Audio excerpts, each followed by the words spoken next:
अस्सलाम नादरीन, मैं हूं असद अली तूर अपने प्रोग्राम असद तूर अनसेंसर्ड में। आज देखिए, आपको मालूम है काज लिस्ट आ गई है। कल Moses chief justice Murtaza Bandial साहब की सरबराही में जस्टिस इजाज़ुल हसन और जस्टिस मुनीब अख्तर पर मुश्तमिल ये मोज़ेज़ बेंच बैठेगा, जो Moses chief justice Murtaza Bandial साहब के अपने ही धड़े का बेंच है, और ये कल समाप्त करेगा। तो क्या मियाँ शहबाज शरीफ साहब जो पाकिस्तान के प्राइम मिनिस्टर हैं वो कल डिस्क्वालीफाई हो जाएंगे? ये मुख्तलिफ हल्के दावा कर रहे हैं। हम आपको इस पर खबर देंगे कि क्या कल शहबाज शरीफ डिस्क्वालीफाई होंगे, और इसके अलावा हम आपको ये भी बताएंगे कि अब किस तरह से केस चलना है, क्या होना है। तो ये सब कुछ हम आपको अपडेट करेंगे, आपसे शेयर करेंगे मालूमात। तो देखिए, आज Moses chief justice Murtaza Bandial साहब की तबीयत नासाज हुई। इस वजह से वो उनका बेंच जो था justice Moses justice Jamal Khan Mandokhel और मोज़ेज़ जस्टिस अतर मिल्ला के साथ, उसने किसी केस की समाअत नहीं और कोर्ट रूम नंबर 1 को कुंडी लग गई थी। जस्टिस काजी फाइसा चैम्बर वर्क पर हैं, दूसरा हफ्ता है, तो वो किसी बेंच का हिस्सा नहीं थे, तो वो भी नहीं बैठे कोर्ट रूम नंबर 1 में। जस्टिस सरदार तारिक मसूद जो दूसरे मोस्ट सीनियर जज हैं, उनको बैठना चाहिए था, वो भी नहीं बैठे, बल्कि वो तो सुप्रीम कोर्ट ही नहीं आए। और उनका जो बेंच है वो जस्टिस अमीनुद्दीन खान के साथ था, उसमें जस्टिस सरदार तारिक मसूद की जगह फिर जस्टिस इजाजुल हसन बिठा दिए गए। तो जस्टिस सरदार तारिक मसूद का भी ना होना एक बहुत ही सिग्निफिकेंट सिग्नल है। तो समझने वालों के लिए हमने इशारा दे दिया, बाकी आप ज़्यादा दिन दूर नहीं हैं, आपको अगले हफ्ते पता चल जाएगा। इसके बाद अब आ जाइए कि जो बात है कि शहबाज शरीफ साहब की, उनके मुस्तकबिल की। तो अब देखिए कि शहबाज शरीफ साहब को अब क्या कल कंटेम्प्ट लगेगी कि आपने वो 21 अरब क्यों नहीं दिए उसको, इलेक्शन कमीशन को। देखिए, दिल्ली दूरस्थ, वन लाइनर में बताया, हम आपको डिटेल भी समझाते हैं कि मियाँ शहबाज शरीफ साहब कल डिस्क्वालीफाई नहीं हो रहे। ठीक, सुप्रीम कोर्ट को पता है, DGISPR प्रेस कॉन्फ्रेंस करके बता चुके हैं, अब ऑन रिकॉर्ड बता चुके हैं। पहले तो उन्होंने सुप्रीम कोर्ट में अपने जवाब में बताया था, अब उन्होंने कैमरों के सामने खड़े होकर कह दिया है कि इलेक्शन के लिए माहौल साजगार है कि नहीं, और 14 मई को इलेक्शन हो सकता है या नहीं, फौज उसके लिए दस्तयाब है या नहीं। उन्होंने कह दिया है कि हमारा जो मौक़िफ़ है, हम इलेक्शन कमीशन और सुप्रीम कोर्ट दोनों में बता चुके हैं। तो दोनों में तो वो जवाब दे चुके हैं कि नहीं हो सकता इलेक्शन।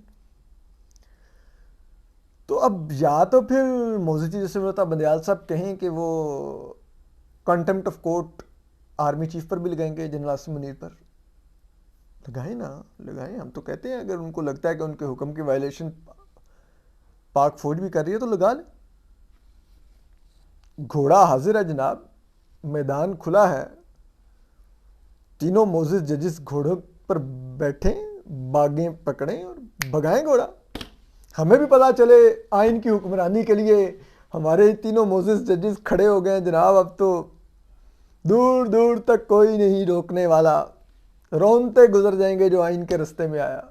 दिखाएं ना, हमें दिखाएं। ठीक है, तो अब वहां पर तो कंटेंट नहीं लगा सकते। ठीक, तो अगर 21 अरब रुपया ये कोई कंटेंट लगा के सब कुछ करके निकलवा भी लें तो इलेक्शन के लिए फौज तो फिर भी नहीं ये ले सकते तीनों मोजेस जज साहबान। तो फिर इलेक्शन तो 14 मई को नहीं हो सकते। तो जिसके लिए वट एवर, अगर इन तीनों मोजेस जज साहबान ने एक मुंतखब वज़ीर-ए-आज़म को नाअहल करना है और नाअहल करने के बाद फौज की दस्तयाबी ना होने की वजह से यू टर्न लेना है और इलेक्शन की डेट आगे करनी है, जो भी वट एवर मुत्तफिका हो या जो भी हो, तो फिर उसके लिए ये तीनों मोअज़्ज़ज़ जज साहबान के लिए आसान नहीं है कि अपने माथे पर ये कलंक का टीका लगवाएं कि हमने जिस काम के लिए एक प्राइम मिनिस्टर को डिस्क्वालीफाई किया, बाद में वही काम हमने माना कि नहीं हो सकता, आगे कर दें। This is not so easy.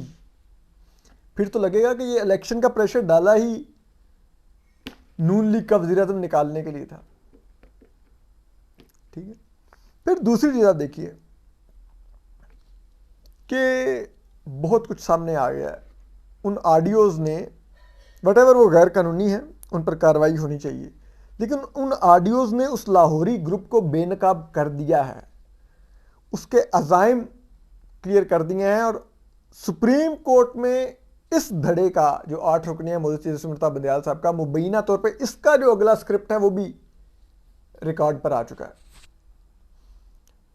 तो अब कुछ अनप्रेडिक्टेबल नहीं रहा, सबको पता है क्या हो सकता है।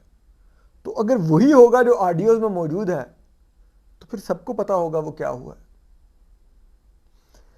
तो ये जो लाहौरी ग्रुप बेनकाब हुआ है, जो पिछले काफी अरसे से सुप्रीम कोर्ट में पॉलिटिक्स कर रहा है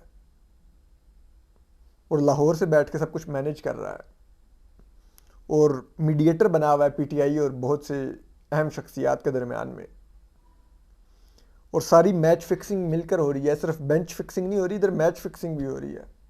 केस फिक्सिंग नहीं सिर्फ हो रही, इधर तो जजमेंट फिक्सिंग भी नजर आ रही है बज़ाहिर। तो फिर कहां पर जाएगा सब कुछ?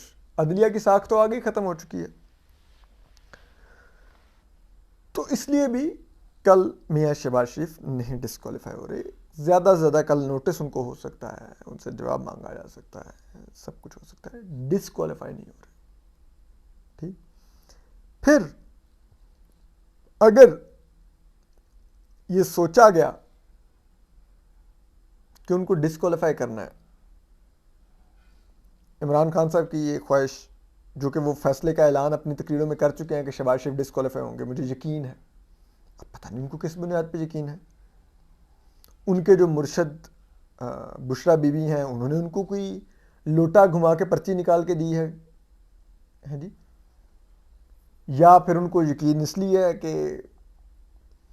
उनके वकील ख्वाजा तारिक रहीम की अहलिया रफ़िया तारिक साहबा वो मोअज़्ज़ज़ जसीम बंदयाल और मोअज़्ज़ज़ जस्टिस मुनीब अख्तर से व्हाट्सएप पर चैट करती रहती हैं और ये जजेस उनको जवाब भी दे रहे हैं। इस बुनियाद पर फिर या तो उनको यकीन है, मतलब क्या हो रहा है ये। ठीक है, तो इस सब में अब ये इमरान खान साहब का यकीन हकीकत में बदलना आसान नहीं रहा। और इसमें एक और जो बड़ा सिग्निफिकेंट जो इंकशाफ कर चुके हैं मलिक अहमद खान साहब कल, कि हम पे पहले भी दबाव डालकर हमारे खिलाफ 100 मोटो नोटिस लेकर हमें दबाव में लाकर हमसे 2 जूनियर जजेस एलिवेट करवाए गए और अब 2 और जजेस एलिवेट करवाने हैं, क्योंकि 15 जजेस इस टाइम सुप्रीम कोर्ट में, 17 जजेस होते हैं, 2 जजेस की वैकेंसी खाली पड़ी है।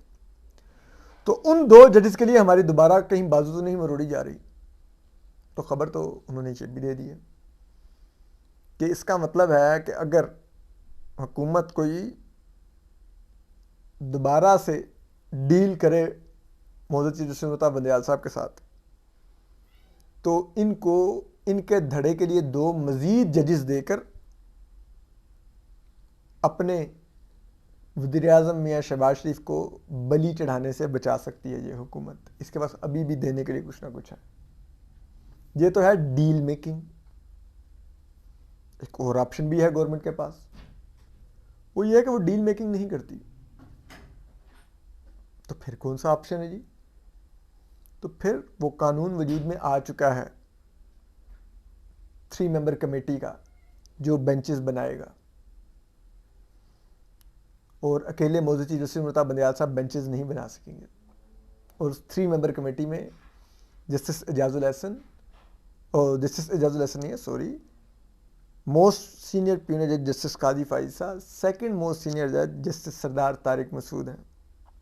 और ये दोनों मौजूद जज साहबान मौजूद चीफ जस्टिस मुर्तज़ा बंदियाल साहब के धड़े के नहीं हैं। और उस कानून में एक बड़ी क्लास की शॉट है, वो ये है कि अगर तीनों जज कमेटी में दस्तयाब नहीं है बेंचेस की तश्कील के लिए, तो फिर 2 जजेस भी अगर मौजूद हैं उस कमेटी के, तो वो भी बेंच बना सकते हैं। तो वो 2 जजेस कौन हैं? वो 2 जजेस, अगर जस्टिस कादी फाइज साहब, जस्टिस सरदार तारिक मसूद अकेले बैठ के भी बेंचेस बना देंगे, तो वो बेंचेस लीगली करेक्ट पाएंगे। जो चीज़ जस्टिस अकेले बैठ के अगर कोई कॉज लिस्ट जारी कर रहे होंगे, तो शायद उसकी आईनी हैसियत कमज़ोर हो जाएगी, क्योंकि वो मौजूद जस्टिस खिलाफ आइन बना रहे होंगे, जबकि ये 2 जजेस सुप्रीम कोर्ट के एक मुतनाज़ा बेंच के एक मुतनाज़ा फैसले को ना मानते हुए बेंच बना रहे होंगे। तो फिर ये सुप्रीम कोर्ट वाकई 2 हिस्सों में स्प्लिट हो जाएगी कि एक तरफ इनके तश्कील के बेंचेस बैठे होंगे, दूसरी तरफ उनके तश्कील के बेंचेस बैठे होंगे मौजूद चीफ जस्टिस मुर्तज़ा बंदियाल साहब के। तो फिर हुकूमत के पास चॉइस होगी कि वो कहेगी जी हम तो मौजूद चीफ जस्टिस मुर्तज़ा बंदियाल साहब के तश्कील के हुए बेंचेस के आगे ना पेश होंगे, क्योंकि वो आईनी तौर पर दुरुस्त तरीके से तश्कील नहीं दिए गए, और ना ही हम उनके फैसलों के पाबंद होंगे। तो फिर क्या बचेगा? अपना ख्याल रखिए। अल्लाह हाफिज़।